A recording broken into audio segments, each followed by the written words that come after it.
Good morning. I'm here with Miss Amanda Furtado, a teacher in Dearborn School working with children with disabilities.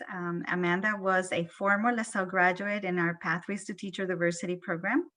And I invited her today to tell us a little bit about what the Pathways to Teacher Diversity program meant to her and how it has shaped her career. So welcome, Amanda. How are you? Good, I'm great. Thanks for having me. Wonderful. So I just remember about 3 years ago, you were helping to mentor some high school students and talk about teaching careers, and now you've been out in the field. So tell us what you've been doing and maybe how the work with the pathways and mentoring maybe influenced your career and where you plan to go.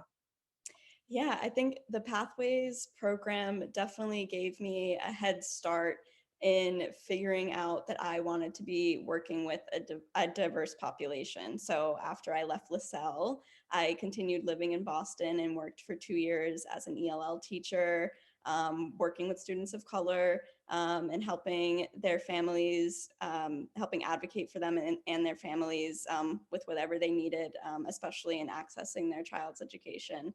And then after I went to, or now I'm currently at the Dearborn School working with special education students.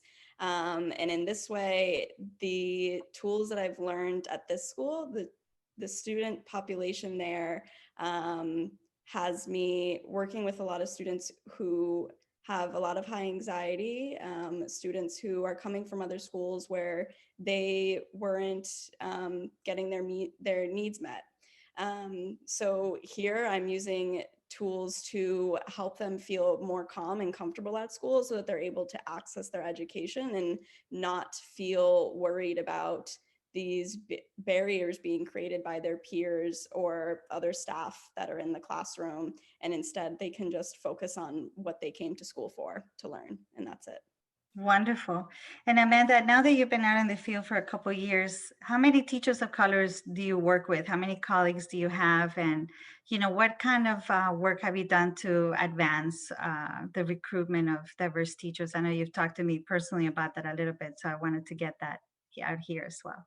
Sure. So when I was working at the school in Boston, I started to work for the DEI task force. And part of that work was bringing in more teachers of color. Because as we know, there are not many teachers of color in America, and we're always working towards encouraging them to be a part of this great profession. So there I helped them kind of recreate their hiring process. So we started off with the initial phone call interview that they might have with a prospective candidate for any job at the school.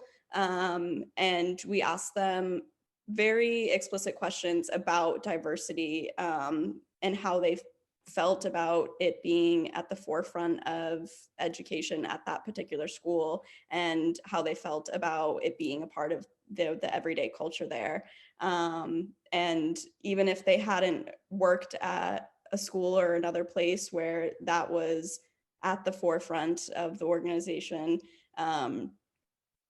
would they still be interested in being a part of that work? Because our students need to know that, even if my teacher is not a person of color, they're there for me and they see me for exactly who I am, and they don't disregard the fact that I'm a student of color. They use that to help me with my education. Yeah, Um, yeah. Yeah, so absolutely. That is definitely true. The kids know whether you understand or not, even if you're not a person of color. But making sure you have some people who are committed is really key. absolutely. So thinking about what's been your biggest success since you left college in your teaching career with diverse individuals, what would you say it is? Oh, my biggest success. I always think of my one student that I had. He was, for the first year that I was at the school right out of college, that was going to be his last year as an ELL, because he did pass out of the program at the end of the school year when he was in 7th grade. But he was still at the school in 8th grade, just as a non-ELL student. But I still did a lot of work with him because he did continue to need some help in writing and math. So we would do some one-on-one sessions before and after school together. And I noticed that he was just struggling a little bit too much. And it definitely was not language based. So I went back and forth emailing the special education director at the school and talking with his general education teacher. And everyone kind of had the same thought that maybe we need to have this student evaluated. And we finally did get him evaluated after months and months of me emailing people back and forth, trying to get an evaluator into the building for him. We finally did get it happen, and we got an IEP signed for him. And I was putting such a rush on it because he was in 8th grade. And when he went to high school, I knew that he was just going to fall under the radar, and I didn't want that to happen to him. So we finally got it done at the very, very beginning of March 2020. So right before we had to go remote. And I don't think it would have happened if we were remote. So we got very lucky getting it all done without actually knowing that we probably wouldn't have been able to get it done. Yep. But yeah, so that is one thing that I always look back on and feel really proud of myself about. Good. And I'll ask you one more question, Amanda.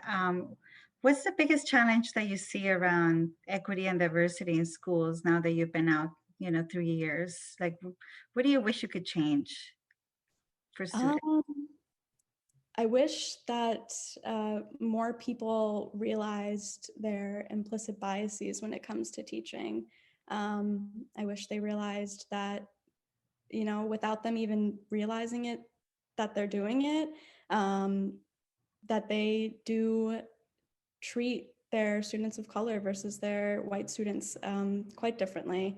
And it's never badly intentioned. It's part of the system, and we are working towards making changes in that system and breaking it apart and starting from scratch. That's the only way we're gonna make big strides in this very, very difficult uphill battle, I think.